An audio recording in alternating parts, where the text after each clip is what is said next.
आज हम ये पढ़ेंगे कि पत्तियों के अतिरिक्त भी ऐसे कौन से भाग होते हैं जहाँ पर प्रकाश संश्लेषण की प्रक्रिया होती है।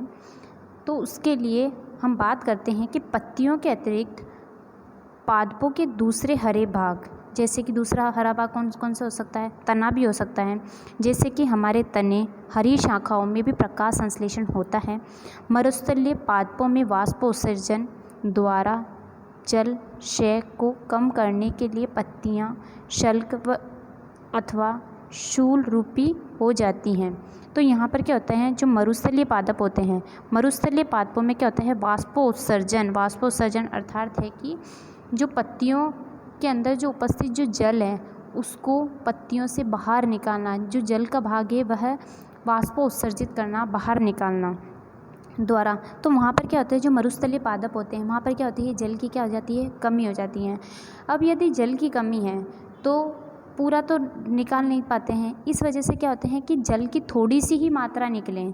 थोड़ी सी मात्रा निकलने के लिए जो उनकी पत्तियाँ होती हैं वे क्या होते हैं, शूल मतलब कांटों के रूप में क्या हो जाती है, परिवर्तित हो जाती हैं। वहाँ पर क्या होती हैं, उसकी पत्तियाँ कम होती है और थोड़ी बहुत जो होती है, थोड़ी होती है और कुछ क्या होती है, वहाँ पर क्या होते हैं, कांटों में रूपांतरित हो जाती हैं। इन पादपों के जो तने होते हैं वे क्या होते हैं, हरे होते हैं और हरे होने के कारण वहाँ पर क्या होती है, प्रकाश संश्लेषण की क्रिया होती है।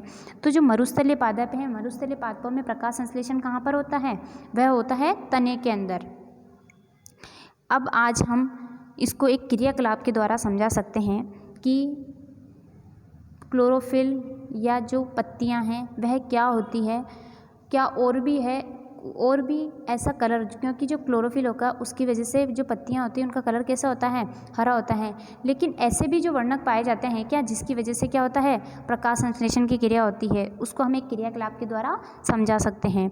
एक ही प्रकार के पादपों में 2 गमले लीजिए। क्या करेंगे, 2 गमले लेंगे एक ही प्रकार के पादप के। एक को अंधकार में रख देते हैं, काले बॉक्स में कितने 72 घंटे के लिए रखिए। दूसरे को सूर्य के प्रकाश में रखिए। तो एक को तो हमने क्या कर दिया, अंधकार में रख दिया, अंधेरे में रख दिया, और जो दूसरा होगा उसको क्या रखा, सूर्य के प्रकाश की उपस्थिति में रखा। दोनों पादपों की जो पत्तियां हैं उसको आयोडीन परीक्षण उसी प्रकार कीजिए। अब दोनों का क्या करेंगे, आयोडीन परीक्षण करेंगे दोनों की पत्तियों को, जैसे आपने कक्षा 6 में किया था। आप अपने अवलोकन को नोट कीजिए। अब उस गमले को जिसे आपने अंधकार में रखा था 3 से 4 दिन के लिए सूर्य के प्रकाश में रख दीजिए।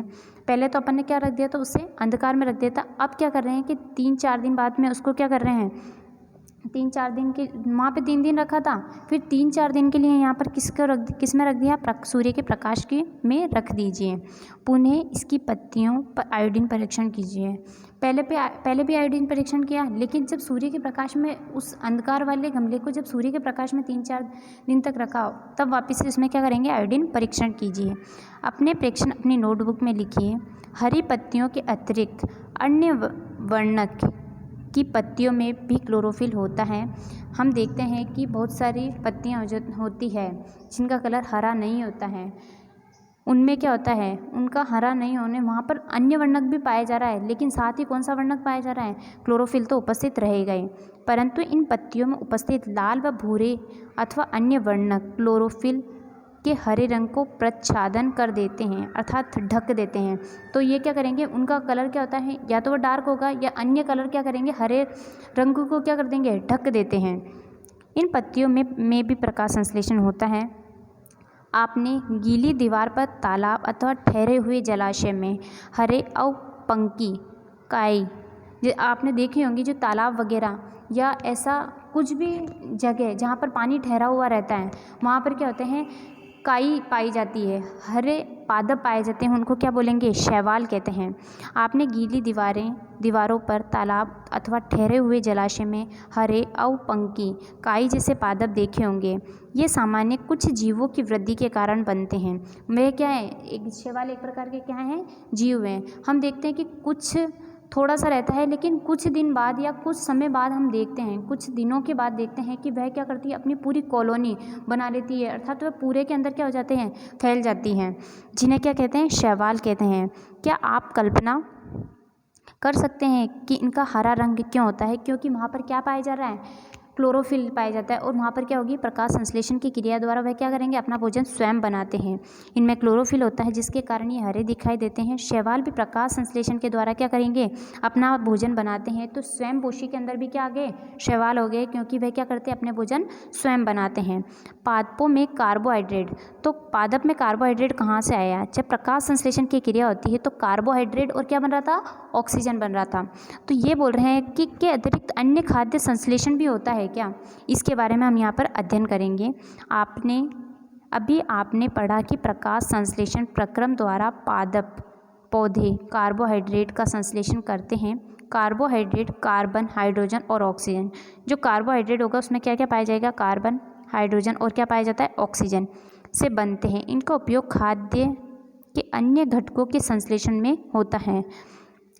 परंतु प्रोटीन जो है वह एक कैसा है, नाइट्रोजनी पदार्थ है। अब हमने ये तो बात कर ली कि कार्बोहाइड्रेट तो पौधों में पाए जा रहे हैं, मतलब जो प्रकाश संश्लेषण हो रहा है उसके द्वारा कार्बोहाइड्रेट बन गया, तो वहाँ कार्बन, हाइड्रोजन और ऑक्सीजन उपस्थित हो गया। लेकिन जो प्रोटीन है, प्रोटीन क्योंकि भोजन है, भोजन के अंदर अवयव उपस्थित होते हैं, तो उस प्रोटीन के अंदर क्या है, एक नाइट्रोजनी पदार्थ है। प्रोटीन का एक नाइट्रोजन है जिसमें कार्बन, ऑक्सीजन और क्या पाया जा रहा है, हाइड्रोजन के अतिरिक्त क्या पाया जा रहा है, नाइट्रोजन भी पाया जा रहा है। तो ये पादपों में नाइट्रोजन आया कैसे है, उसके बारे में बात करते हैं। जो नाइट्रोजन होगा वह नाइट्रोजन होता है जो जड़ें होती हैं, जड़ों में एक गांठों सी संरचना पाई जाती है, गांठ जैसी संरचना पाई जाती है। वहाँ पर एक जीवाणु पाया जाता है, उस जीवाणु को कहते हैं राइजोबियम। क्या कहते हैं उस जीवाणु को, राइजोबियम कहते हैं। ये राइजोबियम क्या करता है कि यह क्या करता है, जो वायु होगी, वायु में नाइट्रोजन उपस्थित रहती है, उस नाइट्रोजन को सीधे तो प्राप्त नहीं कर सकता है, उस नाइट्रोजन को लेकर वह क्या करता है, पौधों में मतलब पौधों को अन्य रूप, पौधों में उपस्थित जो नाइट्रोजन होगा उसको क्या करते हैं, अन्य रूप में परिवर्तित कर देती हैं। याद कीजिए, वायु में नाइट्रोजन गैसीय अवस्था में प्रचुर मात्रा में पाई जाती है, परंतु पादप इनका अवशोषण इस रूप में तो नहीं कर सकते। मिट्टी में कुछ विशेष जीवाणु होते हैं, तो मैंने बताया वे जीवाणु कौन सा होगा, राइजोबियम जीवाणु। कौन सा होगा, राइजोबियम, जो गैसीय नाइट्रोजन को उपयोगी यौगिकों में परिवर्तित कर मृदा में निर्मुक्त करते हैं, अर्थात मृदा में क्या करते हैं, मुक्त करते हैं। ये विलय पदार्थ पादपों द्वारा जल के साथ अवशोषित कर लिए जाते हैं। संभवतः आपने देखा है कि किसान अपने खेतों में उर्वरक और खाद, उर्वरक जो कि क्या होते हैं, किसके द्वारा बनाए जा रहे हैं, मनुष्य के द्वारा खाद डालते हैं। इसमें नाइट्रोजनी पदार्थ प्रचुर मात्रा में होती है। इस प्रकार अन्य संगठनों के साथ नाइट्रोजन